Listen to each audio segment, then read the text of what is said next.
میرا اگر ایک کرنٹ اکاؤنٹ ہے اس میں پیسہ پڑا ہوا ہے اور جس طرح ہماری کرنسی ڈی ویلیو ہو رہی ہے اور کرنٹ اکاؤنٹ کے اندر پڑا ہوا پیسہ مزید کم ہو رہا ہے, isn't rightly so کہ وہ پیسہ سیونگ اکاؤنٹ میں ہو, کم از کم وہ جو ڈیپریسیشن ہے وہ ڈیپریسیشن کاسٹ افیکٹو ہو اور اس میں ہمارا پیسہ جو پڑا ہے تھوڑا سا پروفٹ مارجن کے ساتھ بڑھ جاتا ہے ایوری منتھ یا اینولی, کیونکہ وہ سسٹم نے ہمیں ایسا دیا ہے. اگر سسٹم نے نہ دیا ہوتا تو ہم جب اے ٹی ایم سے پیسے نکالنے جاتے ہیں تو اس کی بھی 10 سے 15 روپے فیس پرچی نکلنے کی بات آتی ہے, that is counted as an interest.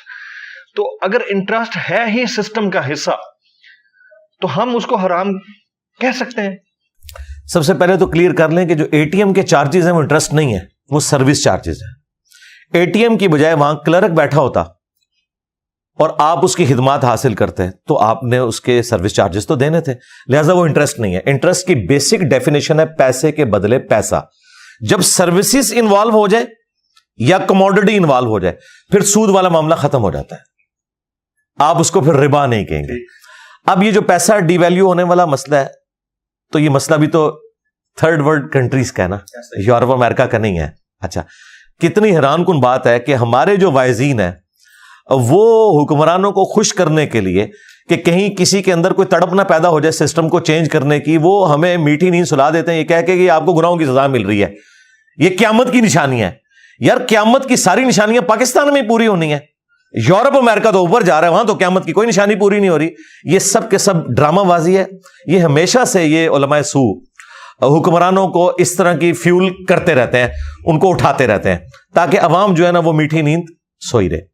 اس کا سولوشن کیا ہے؟ سولوشن یہ ہے کہ یہ جو انٹرسٹ ریٹ اس وقت تقریباً 22% تک جا چکا ہے. ہاں جی, میں سمجھتا ہوں یہ بھی ابھی کام ہے کمپنسیشن کے پوائنٹ آف ویو سے دیکھا جائے, کیونکہ 2.5% تو آپ نے زکات نکالنی ہے سال کی, وہ بھی نکالنی ہے, اوپر سے جو ڈیپریسیشن ہے وہ سارا کچھ. اچھا, اس کا پھر بہتر سولوشن یہ ہے کہ آپ گولڈ رکھیں اپنے پاس.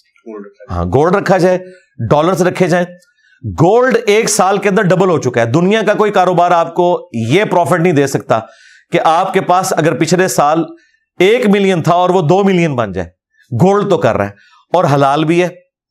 وہ آپ کو زکات والا معاملہ بھی اس میں سے ریزالو ہو جائے گا, ڈی ویلیو والا مسئلہ بھی حل ہو جائے گا, یا پھر آپ جو میجر کرنسی ہے ڈالر ہے یا پاؤنڈ ہے, ہاں اس طرح کی آپ کرنسی اپنے پاس رکھیں. لیکن پھر بھی ہم یہ الاؤ نہیں کریں گے. اس کی وجہ یہ ہے کہ اگر کسی شخص کی وقت پہ شادی نہیں ہو رہی تو ہم اسے بدکاری تو الاؤ نہیں کر سکتے, اسے ہم روزے رکھنے کا مشورہ دیں گے جو ہمارے نبی نے دیا ہے. بخاری مسلم میں حدیث ہے, اے نوجوانوں کے گروہ جس میں استطاعت ہو, یعنی وہ فائنینشلی سپورٹ کر سکتا ہو فیملی کو, تو وہ نکاح کر لے, کیونکہ نکاح کرنا آنکھوں کو نیچا رکھتا ہے اور تمہاری شرمگاہ کی حفاظت اور عفت اور عصمت کی حفاظت کا ذریعہ ہے. اور جو نکاح کی استطاعت نہ رکھے اسے چاہیے کہ روزے رکھ کے اپنی شہوت کو ٹھنڈا کرے.